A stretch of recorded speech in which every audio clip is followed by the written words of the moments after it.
everyone. My name is Evie Lupine. Welcome back to my channel, and today I have another video for you all, and today we're going to revisit a topic I have not gotten to talk about in a long time: punishments. And suffice to say, I have some updated and new opinions, and I know there's about a million other videos you could watch already that talk about punishments and ideas for punishments, but I think I have a unique approach that not only works, but helps keep the underlying relationship healthy while you do it. And I think, first and foremost, you need to understand why you or your partner want to include punishments in your dynamic. Do you just think that you have to because that's what all of the books or online example contracts say? Do you have a bratty partner you're struggling to keep in line? Do you want a reinforcement tool to help change your or your partner's behavior?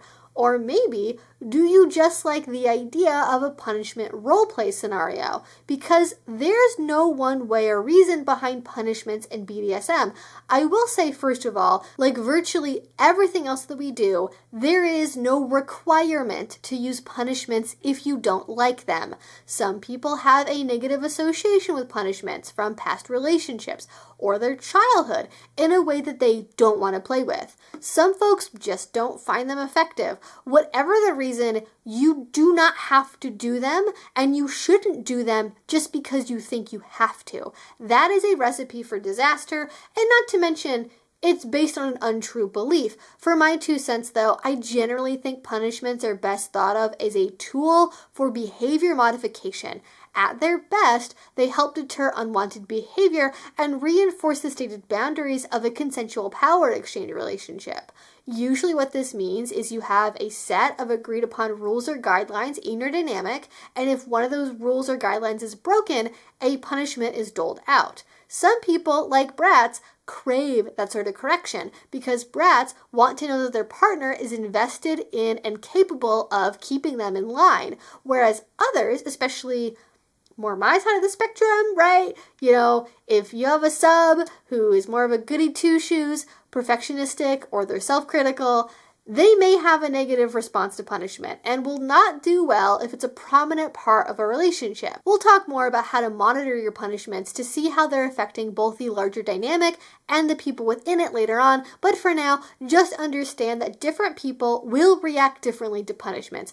It doesn't make someone a bad or a fake sub if they don't respond well to either specific punishments or negative reinforcement in general. It just might not be something that works well with their brains. And in fact, psychological research would suggest that if your goal is behavior modification, punishment alone is likely not the best choice. What punishment tends to do in the long run is create a sense of fear and lead people to hide their behaviors rather than actually correcting what they're doing. And this fear can create long-term negative associations with a variety of things, including the types of activities used to punish someone, as well as negative feelings towards the one administering the punishment. Even with the best laid plans, this can still happen. So again, be careful. Observation is important when choosing to introduce punishments. That being said, kinksters do not always follow the standard model of human behavior expected in research. A lot of us are here because we have unusual, atypical reactions to stimuli. What would make a normal, and by normal I mean vanilla, non-kinky person scream and cry might make us blush instead.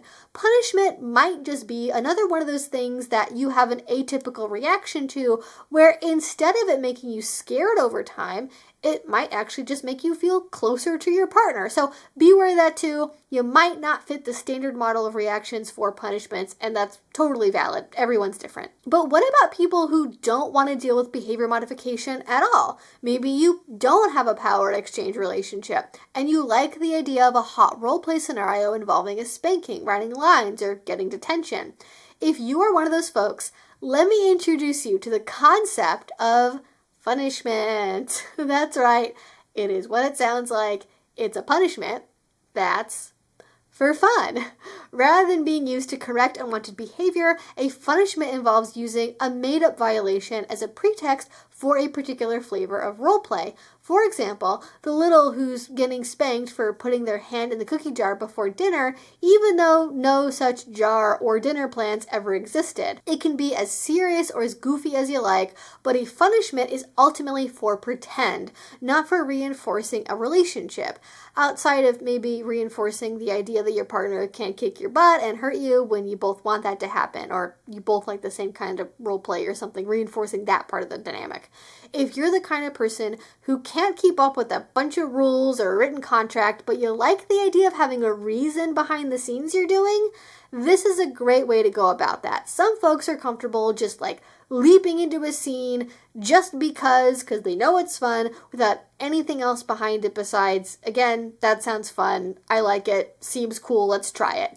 In contrast, others really benefit from having motivation and logic behind their play, particularly when it comes to sadomasochism. So if the latter sounds like you might want to give funishments a try. Some people who do funishments call them punishments though, so it's important to be clear before you start playing which route you're going down. Some relationships might even have both at different times. This is something you absolutely do not want to have any ambiguity around or miscommunication about, so when in doubt, ask, so are we doing a fun punishment, or are we doing a for real punishment? It's a good question to ask if you're ever confused. And what about those for real punishments? How do you actually do those? How are those different? And I could give you all a list of ideas and let you go on your merry way, but I think it's important to know how to select the correct punishment and the best ways to approach punishment in general. The first thing you absolutely must do before anything else is to make it clear ahead of time that violating a rule or a relationship agreement will result in a punishment. Punishments, like everything else in kink, must be explicitly negotiated for. If you agree, you will send me pictures of your meals each day and don't specify that failing to do so will result in a punishment in particular. Sorry, my opinion, you cannot wantonly decide out of nowhere that a punishment is now suddenly going to happen. And my potentially controversial take is that you can also use punishments with safe words included, because punishments can bring up a lot of uncomfortable memories. Someone might not be able to communicate clearly if something is too much for them or if it mentally is triggering to them. I would not start by removing safe words as part of a punishment experience. That may end up being an option to try in the future for some dynamics like those that involve CNC. But if you are afraid your partner will misuse a safe word to get out of a punishment, it is better to ask yourself if a punishment dynamic is right for your relationship in the first place. Punishments must also be consistent. If you do negotiate that an action or rule breaking in general will result in a punishment, you must commit to doing so. Nothing will erode a relationship faster than saying you'll do something and only maybe kind of remembering to do it sometimes when you really feel like it when it's easy for you. That is the two-way street of power exchange. The submissive has to consistently be obedient in ways that they've agreed to, and the dominant has to be consistently enforcing their control in ways that they've also agreed to.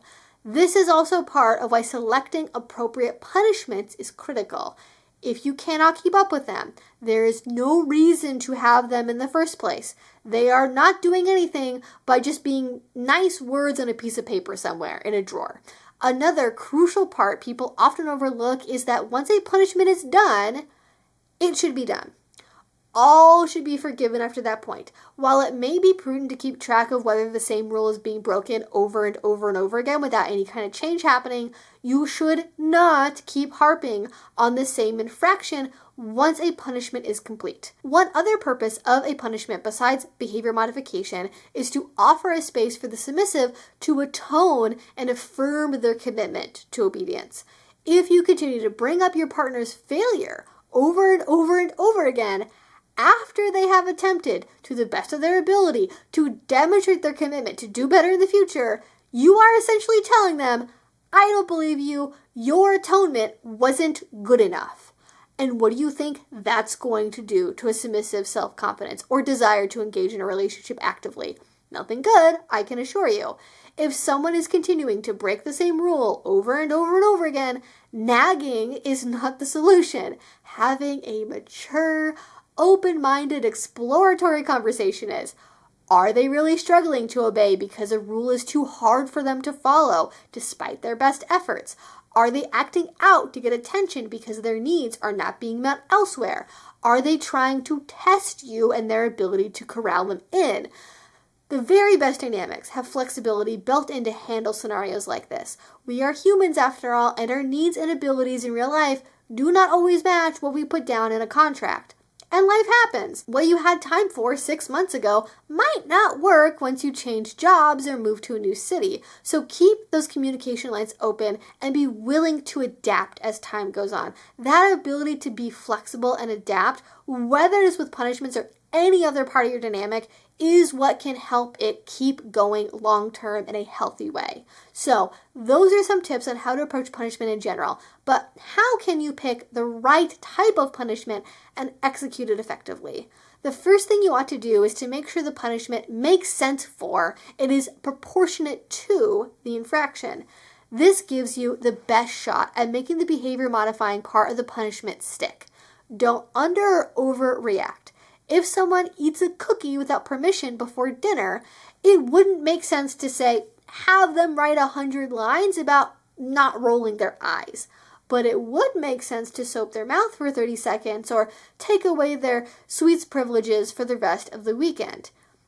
I will have as a side note here, sometimes people like having dynamics where the punishments are wildly out of whack with the infraction. They like playing with that in a power sense, but that should not be a starting point. That is an advanced tool for people who know that that's going to work for them, not a beginner thing. If you have a contract, I recommend putting in 1 to 3 potential punishments into your punishment framework. That way you have several options available in the moment, but there is clear consent for any of them to occur.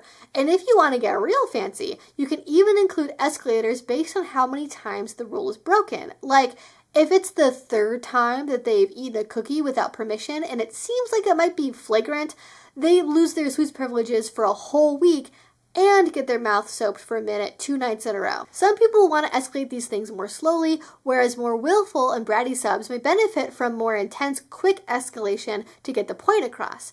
It is also important that the punishments actually be punishing. And by this I mean the S-type should not enjoy what is happening to them while the activity should still be consensual. This is where people mess up, especially with bratty masochistic subs. You don't have to do physical or painful punishments at all, and in fact, doing so with some subs might make them act out more, especially if they think that they have to do that in order to get you to play with them. If you know your partner loves pain, pick a kind of toy or pain they don't like. If they like any kind of pain, no matter what, no matter how hard it is, think about using levers like losing access to privileges, giving them punitive bedtimes, or mental or physical exercise tasks like writing lines, jogging for a mile, or writing an apology letter. Some people will say that the D-type should also not enjoy the punishment, but I have mixed feelings about that as a hard rule. I think it's a good idea for D-types to avoid using punishments as an excuse to do play that they enjoy, that their partner does not, but I don't think all D-types are going to have the same mental reaction to punishment that their S-types will. To be frank, it's sometimes going to be exciting to know that you can exert your will that way, and I think that's okay, so long as it's not making you dole out punishments unnecessarily just for kicks without any reason behind it. It is important to check your emotional state going into a punishment though. Punishing from active anger or punishing to exert control outside of something that you've negotiated for is not a good idea. Playing with anger can be a consensual thing, but mixing that in with a punishment dynamic can quickly muddy the waters of where the scene ends and real feelings about the relationship begins. Again, more advanced to go in that direction, not something meant for this video as a more 101 level approach. If you feel angry going into a punishment scene, slow down and take a step back first. While it is good to do a punishment as close in time as possible to the infraction, you don't have to rush it if you're going to be in a mentally compromised state. Being composed and even-keeled is better than letting your feelings fly off the handle through a punishment. Basically, don't be Christian Grey. Don't use punishments as a way to process unspoken emotions or resentments. That almost always ends up doing more harm than good. And if you do play from a place of anger, you may have more difficulty staying within your stated limits too. It will also make it harder to do one of the most protective things that you can include in punishments to make them work well. Having a small ritual to signal that the punishment is now over. This could be as simple as a little forehead kiss and saying, "You are forgiven now," or as complicated as you would like. But do something consistent and easy to remember, so no matter what, you can always go back to it and remind both of you that when it's done, it's done. But it's equally important to get the punishment off on the right start as well. I think it's beneficial to clearly remind the S-type why they are being punished, precisely what the punishment is, and that you are doing this from a place of caretaking to help them be the S-type they want to be. If you want to, you could even start by asking them, can you tell me why this is happening? Can you tell me what we're trying to do here? And this will mentally help you create the right setting for your punishment scene and prevent the kind of mind-racing, scary guesswork that can sometimes make punishments more uncomfortable and damaging rather than helpful. It can even be sweetly sadistic to remind your partner mid-punishment after every stroke, "I'm doing this because I care about you."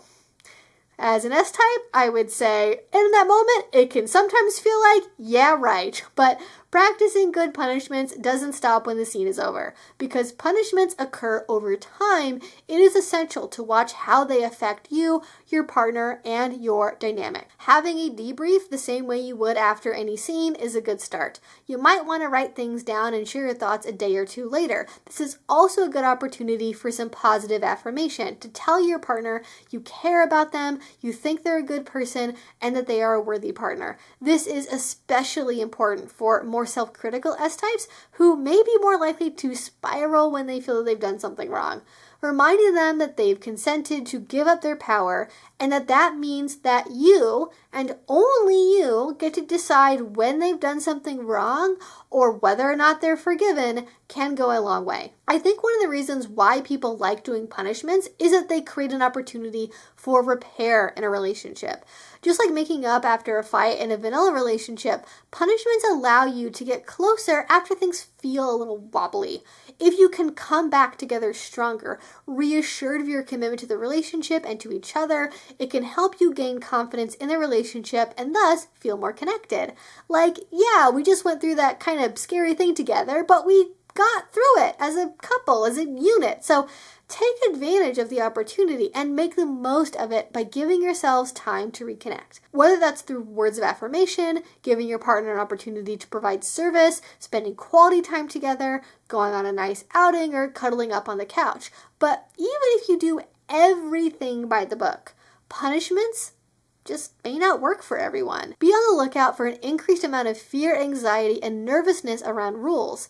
If someone is anxiously preoccupied and constantly checking in to make sure that they won't get punished, that's not a great sign. It's even worse if they start hiding things, lying about sticking to their agreements, or if they try to avoid contact altogether. They may really want to be obedient, but if they can't and they feel awful after punishments, they may think that they simply have no other choice. They may even start to be afraid of the D-type themselves. More commonly, people will develop negative feelings towards implements that are used during a punishment. So if you ever want to use that paddle, whip, or flogger for fun, I recommend you not have it be part of your punishment toolkit. You should also watch to see if behavior is actually changing, staying the same, or maybe even getting worse. It might be counterintuitive, but a submissive who does not mesh with punishments may actually get worse at sticking to rules over time as their fear grows. Likewise, if their self-esteem and confidence takes a hit, if a punishment makes them feel useless, lazy, or unworthy, they may just stop trying or passively accept any punishment because they feel doomed to be subject to it forever because there's no way that they can ever match your expectations. These bad feelings may start immediately, or they can slowly crop up over time. If you are having negative responses like this, I highly recommend not continuing to use punishments in your dynamic. What can you use instead though? Well, that's going to be a topic for another video on a different day. So hopefully you all appreciated this overview of punishments. I very intentionally wanted to make something that was more about the whys and the hows around punishments instead of just giving you all a list of like top 10 punishment ideas, which is probably a video I will make at some point of like talking about maybe categories of punishments and what you can do just to give you all some ideas. But I really think understanding the psychology of this is so important because people underestimate how destructive this is. Like, I mean, it's not like, I don't know, suspending somebody by the neck or whatever, but like it is risky, especially emotionally for a relationship to play with punishment. So hopefully you all enjoyed this. Any questions or comments you can leave down below as I am revisiting these kind of more basic topics like punishments, rewards, contracts, creating relationship structure. I'd love to know any thoughts and feelings you have about that too, what you want to see in the future down below. If you have not already and you would like to, please go ahead and subscribe. I make videos every week talking about kink, polyamory, relationships, BDSM, and so much more. And finally, if you want to support what I do, the best way you can do that is with Patreon. Link to that will be down below. If you do already support me there, thank you so much. It means the absolute world to me. And until I see you all next time, I hope you have a great rest of your day and a great rest of your week. Bye-bye.